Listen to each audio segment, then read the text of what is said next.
वैसे तो तमिलनाडु में लंबे जातीय संघर्ष का इतिहास रहा है।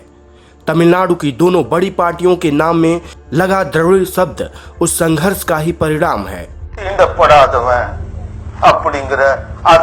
पेरियार ने द्रविड़ कड़गम आंदोलन की शुरुआत करते हुए कहा था कि द्रविड़ संस्कृति आर्य ब्राह्मणवादी संस्कृति से अलग है, यानी कि अनार्य, असुर, नाग और द्रविड़ एक ही है, जबकि आर्यन संस्कृति ब्राह्मणवाद का ही एक रूप है। पेरियार ने लिखा है, द्रविड़ कड़गम आंदोलन का एक ही उद्देश्य है, वह आर्यों की ब्राह्मणवादी वर्ण व्यवस्था का अंत कर दे। तमिलनाडु की आर्य अनार्य की लड़ाई में आपने आर्यों, द्रविड़ों और ब्राह्मणों के बारे में बहुत कुछ सुना होगा, लेकिन हम आज आपको यहाँ के राजपूतों के गौरवशाली इतिहास के साथ ही वर्तमान स्थिति के बारे में बताएंगे। इससे पहले कि हम तमिलनाडु में राजपूतों की बात करें, आप शौर्य टीवी को सब्सक्राइब कर लीजिए, जिससे आपको देश के राजपूतों का अपडेट मिलता रहे। तमिलनाडु में द्रविड़ियन संस्कृति के बढ़ते प्रभाव ने यहाँ से कई सवर्ण, क्योंकि आप जानते हैं कि जातीय संस्कृति तभी जीवित रह पाती है जब उसको नैरिश होने का अनुकूल माहौल मिले। आजादी के बाद से जयललिता ही सवर्णों की पहली और आखिरी नेता थीं, जिन्हें आप जानते हैं। अब बात करते हैं राजपूतों की, तो तमिलनाडु में राजपूतों का इतिहास 1698 में राजा स्वरूप सिंह के साथ शुरू हुआ, जब उन्हें जिंजी की मनसब मिली। राजा स्वरूप सिंह बुंदेला राजपूत थे, यानी कि उनके रूट बुंदेलखंड से जुड़े थे। राजा स्वरूप सिंह ने 1700 से 1714 तक जिंजी पर शानदार शासन किया और 1714 में उनकी मौत के बाद उनका पुत्र राजा सिंह, जिन्हें महाराजा डे सिंह भी कहते हैं, ने सत्ता संभाली। मात्र 22 साल की उम्र में ही डे सिंह को जिंजी का कांटों भरा ताज मिला, क्योंकि मुगलों के रूप में उनके सामने विशाल साम्राज्य था। राजा डे सिंह ने मुगलों की 70 लाख रुपए ग्रांट देने से मना कर दिया, जिसका परिणाम जिंजी का वो प्रसिद्ध युद्ध है जिसे आज भी दक्षिण भारत में लड़े गए सबसे महान युद्धों में गिना जाता है। ये युद्ध उस महान राजपूत संस्कृति का प्रतीक है जिसमें कहा जाता है कि राजपूत अपनी मान मर्यादा के लिए कुछ भी कर सकता है।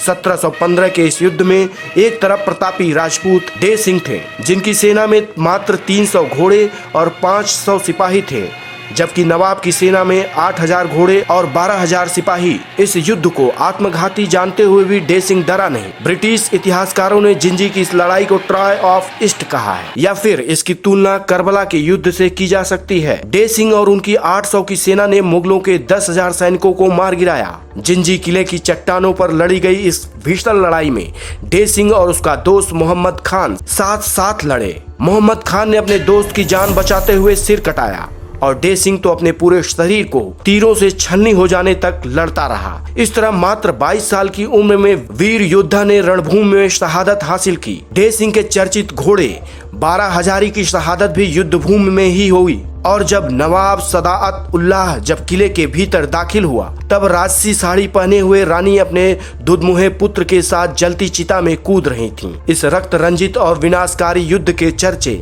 इलाके में इस तरह फैले कि नवाब को शर्मिंदगी उठानी पड़ी। इस युद्ध की वीर गाथा को आज भी गांव-गांव में मंचित तो किया ही जाता है, साथ ही कथानक पर दक्षिण में कई फिल्में भी बनाई गई हैं। इस सच्ची घटना से तमिल और तेलुगु भाषी लोग गर्व से प्रेरणा लेते हैं और शोक मनाते हैं। तो इस तरह 17वीं शताब्दी से तमिलनाडु में शुरू हुआ राजपूतों का इतिहास वर्तमान तक चलता आ रहा है।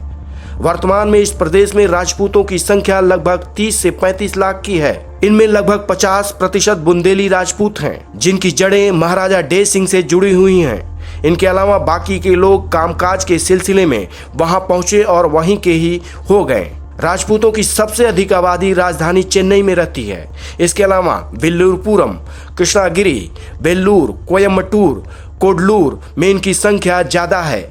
वैसे तो ये कहा जा सकता है कि चेन्नई और विल्लुपुरम के अलावा पूरे तमिलनाडु में ही राजपूत थोड़ी संख्या में फैले हुए हैं। तमिलनाडु में राजपूतों को किसी भी तरह का राजनीतिक संरक्षण नहीं मिला है, इसलिए कोई भी बड़ा राजपूत नेता वहां की राजनीति में नहीं उभर पाया।